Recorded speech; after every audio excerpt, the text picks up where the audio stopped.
Assalamualaikum warahmatullahi wabarakatuh. Halo Sobat Bisma, kembali lagi di Bisma Bincang Santai Stikes Majapahit. Oke, saya Safira Faradina akan menemani podcast pada kali ini. Dan tentunya pada podcast kali ini kita akan menyajikan nih tema yang berbeda dari podcast-podcast sebelumnya. So, gimana nih kabarnya para sobat-sobat Bisma? Semoga sehat selalu dan semangat nih kuliahnya, terutama pada kating-kating nih yang semester akhir yang lagi semangat-semangatnya ngerjain skripsi. Oke, gak usah lama-lama lagi. Pada tema pada podcast kali ini kita membahas tentang stunting. Yang kita ketahui bahwa saat ini sedang marah-marahnya nih. Terus siapa nih bintang tamu pada podcast kali ini? Bintang tamu podcast pada pagi hari ini tentunya saya kasih clue lah, 3 clue. Yang pertama, beliau adalah dosen Stikes Majapahit. Yang kedua nih, beliau ini kece. Waduh, kece. Yang ketiga, perempuan. Waduh, siapa tuh? Dosen Stikes, kece, perempuan. Waduh, siapa ya? Oke, gak usah lama-lama lagi. Yuk kita kenalan lebih lanjut nih sama tamu pada pagi hari ini.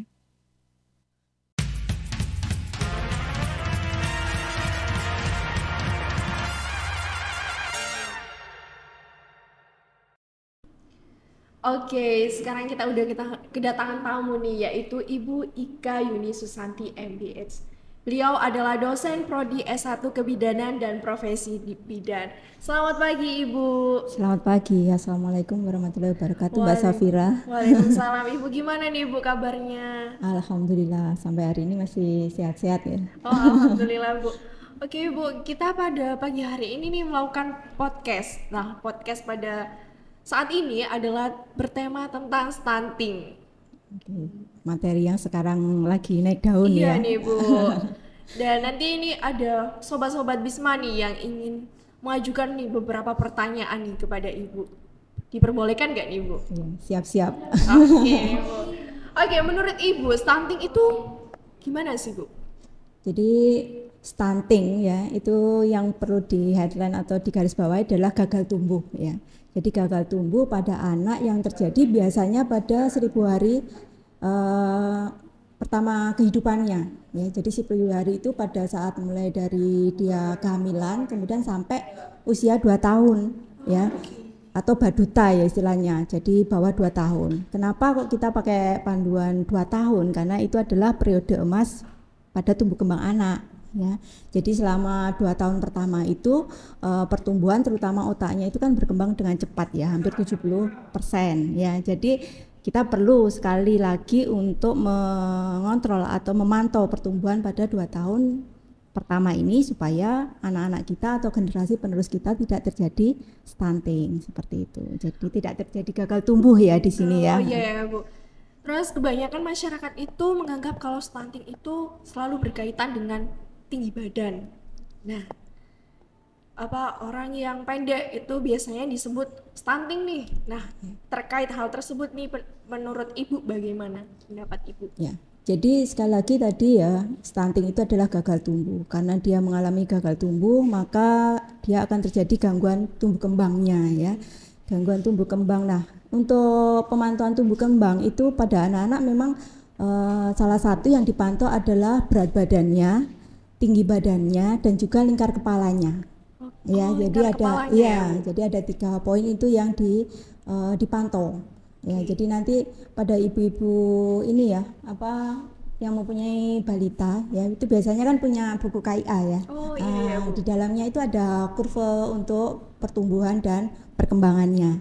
Nah, yang ditanyakan tadi untuk tinggi badan sama berat badan, memang itu adalah salah satu indikator yang penting ya untuk memantau pertumbuhannya. Jadi nanti bisa dilihat ya, kita melihat kurva ya, ada 3 kurva yang ada di buku KIA tersebut. Jadi memang yang dipantau pada anak-anak memang berat badan dan tinggi badannya, iya. Oke.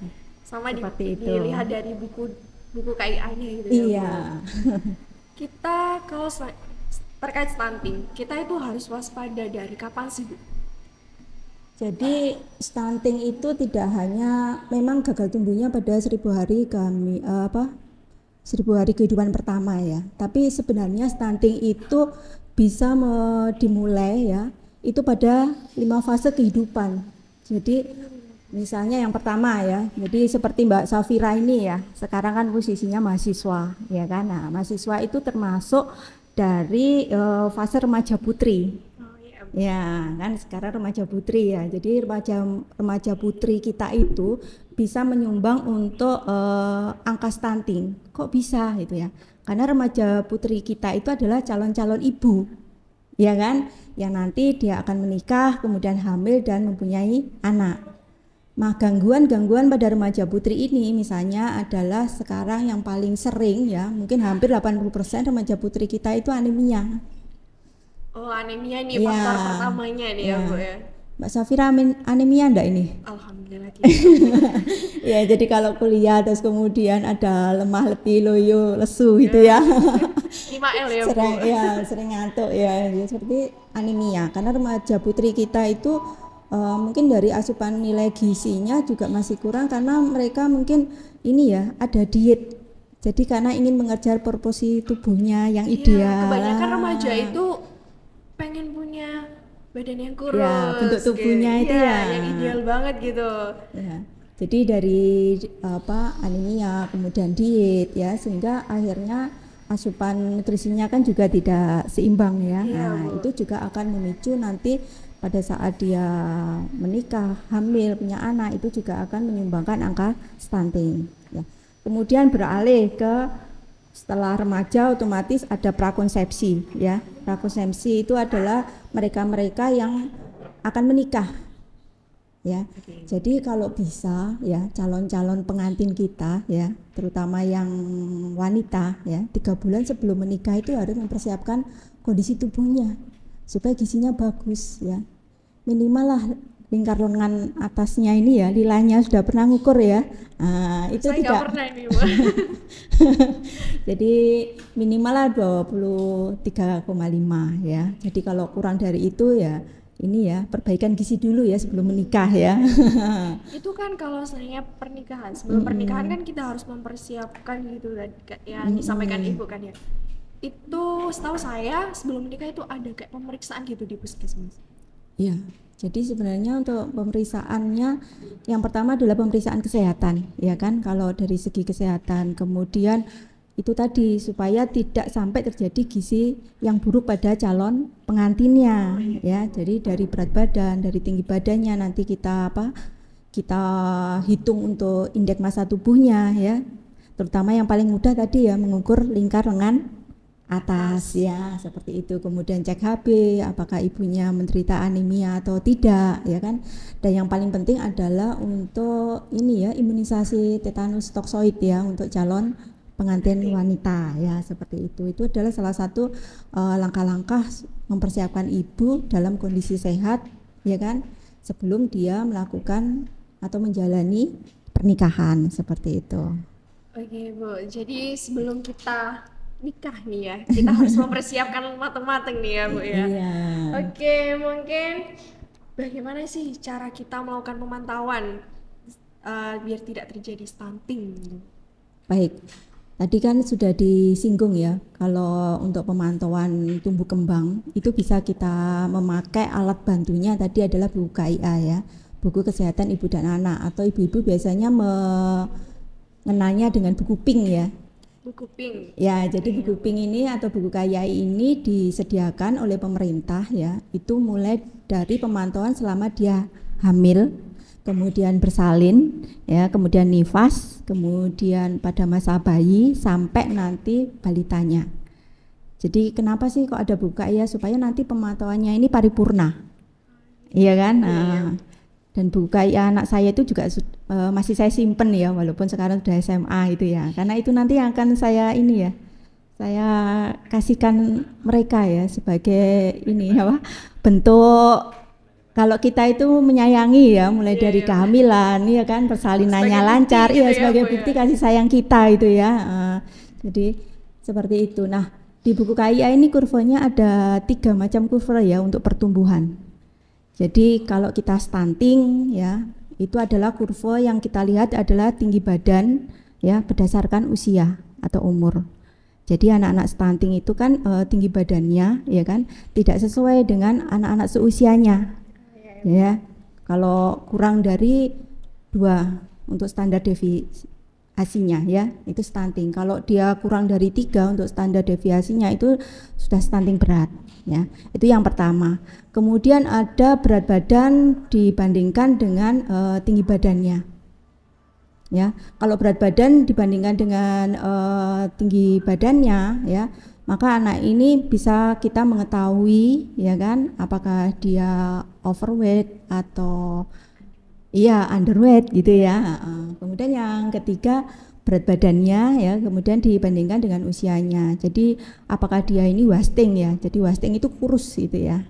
Kurus jadi banget, iya, jadi ada istilah stunting dan juga ada istilah wasting ya. Jadi tinggi badannya kalau stunting, kalau wasting dilihat dari berat badannya. Jadi ada 3 kurva itu yang ada di buku Kaya yang bisa kita pakai untuk menilai untuk tumbuh kembang anaknya. Iya, seperti itu Mbak. Jadi kita Safira. harus lebih mantau terus nih ya. Iya. Perhatikan juga gizinya Iya, juga ya. oke. Oke, tadi kan kita udah tanya-tanya nih terkait stunting kepada Bu Ika. Oke. Mungkin teman-teman nanti mau mengajukan pertanyaan-pertanyaan lebih lanjut. Kayaknya habis ini ya Bu ya, kita break dulu nih. Oke, sampai jumpa nanti.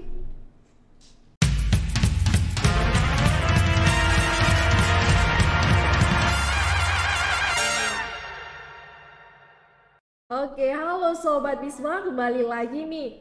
Kita akan memperbincangkan mengenai stunting. Tadi kan kita udah membahas stunting itu apa, terus cara melakukan pemantauannya itu gimana sih dengan Bu Ika kan ya. Nah kita sekarang nih kedatangan tamu lagi nih, dosen kece kita, dosen Prodi S1 Kesehatan Masyarakat, yaitu Ibu Asi Media Yuniarti MPH. Selamat pagi Ibu. Selamat pagi. Waduh, lagi cantik aja Ibu ini. Waduh, receh saya mana ini ya? Receh. Gimana nih Bu kabarnya? Alhamdulillah sehat. Ya. Alhamdulillah. Mbak Safira gimana nih? Sehat juga? Alhamdulillah Bu sehat. Gimana nih Bu kesehariannya? Keseharian masih tetap ya. Aktivitas masih tetap setiap hari ngajar di Stikes Majapahit Mojokerto. Kalau side job banyak ya. Mulai dari ibu rumah tangga, ya kan? Dan lain-lain ya. Dan Ya, mungkin kuliner kayak gitu. juga harus ya Bu. Oh iya, Kuliner. itu wajib itu ya. Oh, Wajib iya, Bu. kemanapun saya pergi harus selalu yang namanya apa ya? Incip-incip. Kita harus keliling nih Bu, keliling Mojokerto nih cari kuliner-kuliner. Siap. Tapi itu tadi ya, semakin lama saya bukannya semakin stunting ya, tapi mungkin semakin obes akhirnya. Gak apa-apa Kurang Bu. lebih seperti Sesuai itu. ya, dosen apa-apa. gizi. Iya, enggak. Kelihatannya itu bahagia Bu gitu kan. Bahagia di luar dalam menjerit karena status gizi overweight gitu ya. Iya. Oke Bu, Oke. tadi kan kita tadi itu udah membahas nih terkait stunting sama Bu Ika. Iya. Nah kita lanjut lagi nih ya Bu, dengan Bu Asi juga nih. Boleh ya Bu ya. Boleh Soalnya dong. teman-teman juga banyak nih pengen tahu nih lebih dalam lagi tentang stunting. Iya. Apa sih yang nggak buat Mbak Safira ya dan Stikes Majapahit? Waduh. Oke, monggo. Ini saya makin grogi nih kalau Bu Asi bilang ini. Oke Bu, tadi kan di sama Bu Ika tadi kan tanya stunting itu apa, terus cara pemantauannya itu gimana. Stunting itu bisa dicegah nggak sih Bu? Stunting. Pada prinsipnya setiap masalah kesehatan itu pasti bisa dicegah ya. Tergantung dari apakah kita sebagai masyarakat Indonesia ya, khususnya kalau kita di institusi pendidikan ya mau nggak mau program pemerintah itu memang harus benar-benar dijalankan ya, termasuk mahasiswa yang berada di Stikes Majapahit itu termasuk merupakan ini ya sasaran di dalam upaya pencegahan stunting. Kalau masalah bisa dicegah dan tidaknya pasti akan saya jawab bisa. Oh Iya. bisa ya Bu ya. Terus Ibu Ika, saya tanya lagi nih Bu. Oh iya, Mbak Safira. Gizi yang baik itu seperti apa sih Bu? Apa kita harus beli ikan yang mahal nih buat punya gizi yang baik. Jadi kalau gizi yang baik mungkin ini pakarnya Bu Ase ya. Jadi tiap kali memasak ya itu bisa memadu padankan ini ya bahan-bahan makanan ya. Jadi kalau tidak ada daging mungkin bisa diganti tahu ya. Betul, ya. Bentuknya sama ya Bu Ase. Betul.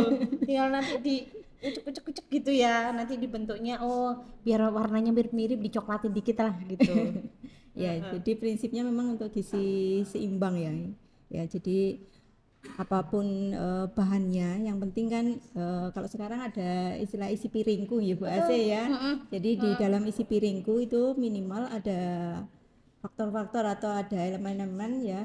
Biasanya adalah ada karbohidratnya, untuk sumber karbohidrat, kemudian sumber protein, kemudian sumber lemak, sumber mineral ya, iya. vitamin, dan kemudian nanti akan ditutup dengan minum air putih ya Bu Ase ya. Betul, dan aktivitas fisik terutama ya. Iya, kebanyakan orang-orang itu malah tidak mau minum. Minumnya kurang, minum air putihnya kurang. Malah minum yang kayak Marimas gitu. Iya kan Bu ya, banyak banget itu. Itu harus dihindari ya. Sebenarnya selama nggak berlebih ya, nggak masalah ya. Jadi kalau misalkan kalau kita ingat ya kan ada ya 13 pesan gizi seimbang ya kan. Nah, di situ salah satu di antaranya itu adalah membatasi konsumsi gula. Jadi kalau misalkan kayak ini jadi bilang merek ini ya. Gak apa-apa. Ini Jadi, sponsor sedikit gitu. Iya. Sponsornya di bawah ya. Iya, mungkin nanti bisa menghubungi Bu Asi ya. Jadi kalau minuman kemasan ya, saya bilangnya gitu aja ya, minuman kemasan dimana itu sudah langsung ready dengan gulanya. Kadar gulanya biasanya cukup lumayan besar ya. Boleh diintip itu di ingredientnya itu ya di kemasan ya. Di kemasan itu pasti ada komposisinya, berapa glukosanya, berapa karbohidratnya, berapa ininya, ada di situ semua. Cuman sayangnya kadang-kadang remaja itu kelupaan ya. Itu malah dilupakan. Konsumsinya jadi berlebih ya. Bu. Oke Bu, cara penanganannya ini dulu ya Bu ya. Biar tidak terjadi stunting itu gimana sih? Oke. Ke saya ya ini ya. Aku Bu Asi atau Bu Baik ya. Pemerintah itu sebenarnya kan sudah punya program ya. Jadi program dari pemerintah untuk mengatasi stunting itu awalnya itu adalah 1000 HPK ya Bu Ika ya. 1000 hari pertama kehidupannya. Itu diawali dengan pemantauan status gizi mulai dari si ibu itu hamil sampai dengan anak usia 2 tahun ya kan. Namun sekarang ini justru malah melebar ya Bu Ika ya. Sekarang ada lagi program baru yaitu 8000 HPK. Jadi di sini itu penanganannya itu dimulai dari remaja, termasuk kayak Mbak Safira kayak begini nih ya Bu Ika ya. Dengan daur. Iya dong, iya. Jadi mulai dari remaja nanti dipantau status gizinya supaya nanti bisa jadi wanita usia subur ya, yang nantinya ketika hamil tidak ada masalah nutrisi, terus kemudian melahirkan bayi yang sehat, nggak BBLR, kemudian anaknya bisa tumbuh dan berkembang dengan sempurna, tidak sampai stunting ya kan. Sehingga nantinya akan menjadi generasi yang berkualitas. Intinya seperti itu. Kalau untuk upaya penanganan ataupun pencegahannya sebenarnya ada 2 upaya secara garis besar ya. Jadi ada upaya gizi yang spesifik dan ada upaya gizi yang sensitif. Wah, apa itu Bu? Nantinya sobat-sobat Bisma ini penasaran itu apa sih? Tambah berat materinya ya. Iya, tambah berat ini. Kayaknya bikin berat itu saya ini, bukan materinya. Kita gimana ini Bu? Boleh. Mungkin bisa dijelaskan nih Bu biar kita sobat-sobat Bisma biar tahu. Oke, kita sharing-sharing ya. Iya, Jadi kita sharing-sharing. Pemerintah itu ada tes gitu ya.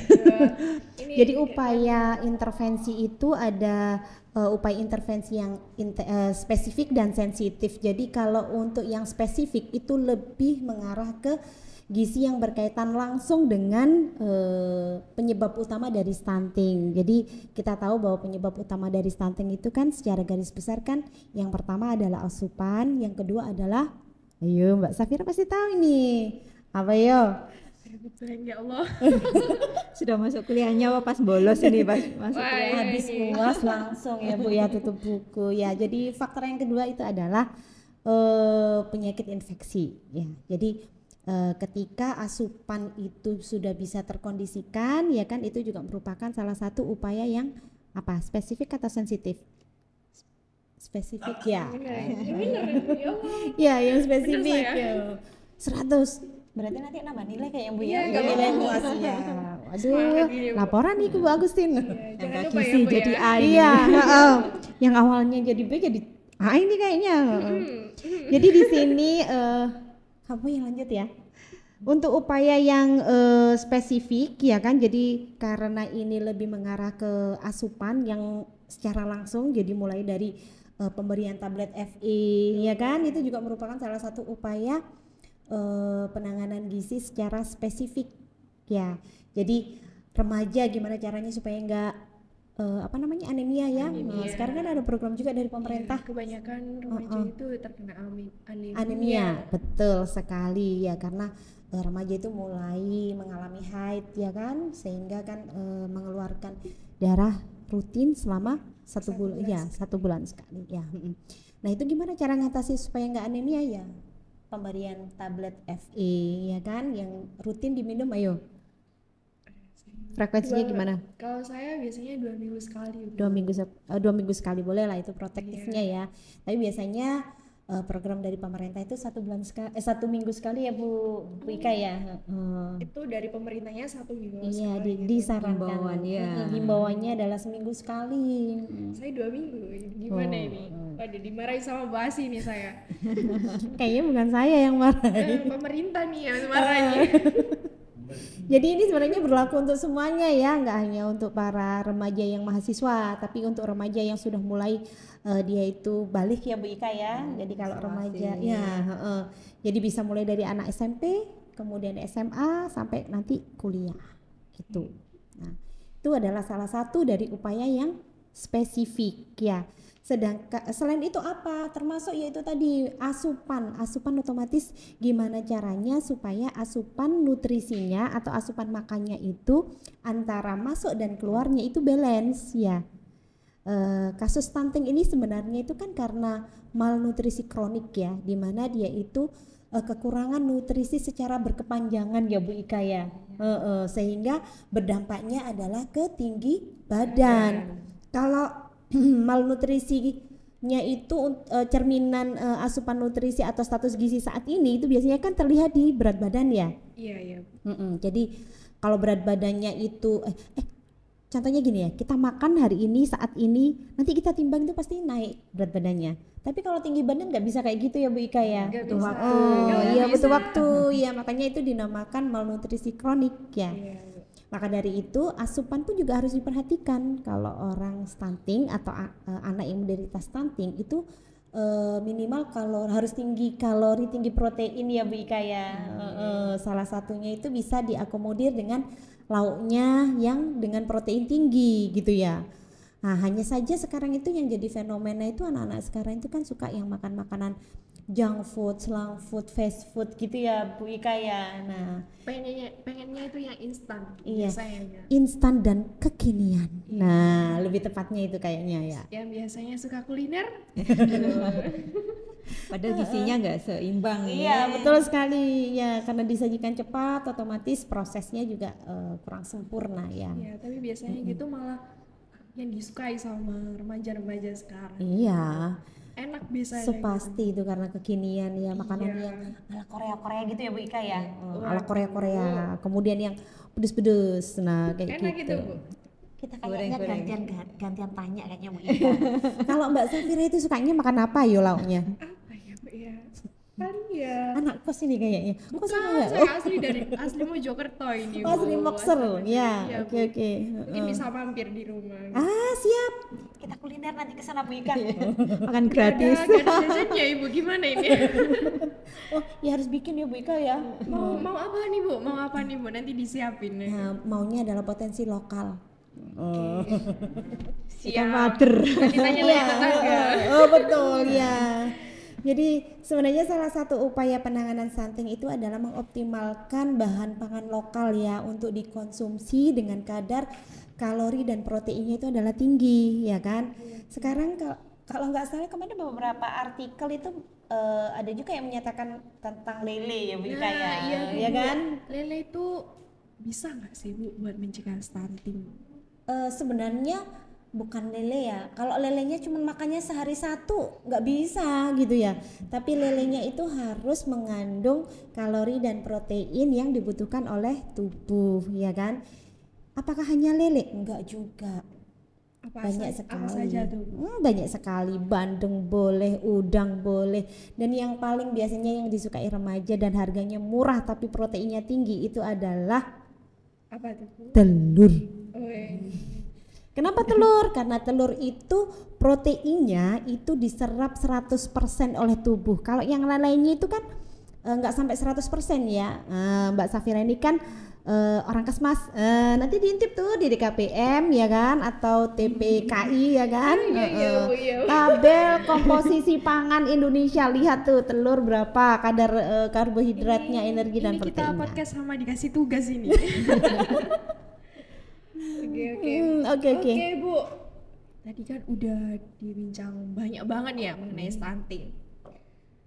Pesan singkat nih dari Bu Asi sama Bu Ika buat sobat-sobat Bisma nih gimana nih? Terkait dengan upaya pencegahan stunting. Iya. Kalau begini nih saya harus senior first kayaknya ya. Mau nggak Bu Ika? Iya, kayaknya saya jadi lebih tua. Baik, tadi udah bincang-bincang banyak ya. Jadi mungkin poin terakhir ya. Jadi semua orang ya kan, bukan hanya tenaga kesehatan, itu punya peran yang penting untuk mencegah stunting ya. Jadi kita punya peran yang penting untuk meningkatkan kualitas daripada generasi penerus bangsa kita ya. Karena tahun 2045 ya kan, Indonesia itu kan masuk Indonesia emas ya Bu Asi. Iya. Jadi mulai sekarang mari bersama-sama ya kan, bekerja sama untuk melaksanakan program pemerintah ya. Iya, pemerintah untuk mencegah stunting. Kita dukung program pemerintah. Betul gitu ya, dong. Bu ya. Yes. Cegah stunting itu penting. Nah itu loh. Biasanya itu yang digembar-gemborin ya. Iya, Bu. Biar udah nggak ada. Biar gimana belibet ngomongnya ini ya, Bu. Biar anak-anak itu sehat semua gitu. Iya, betul sekali. Oke, Ibu, terima kasih mau diundang di podcast kali ini. Terima kasih banyak. Senang sekali ya Bu Ika ya bisa berbagi ya kan sama sahabat kan, Bisma ya. Sobat Bisma ini tahu oh ternyata stunting itu kayak gini-gini, cara pencegahannya itu kayak gini-gini. Terima kasih banyak loh Bu ya Bu. Sama-sama Mbak Safira. Ya, kita nanti ketemu di kelas ya. Siap. Oke. Di sini saya punya pantun nih.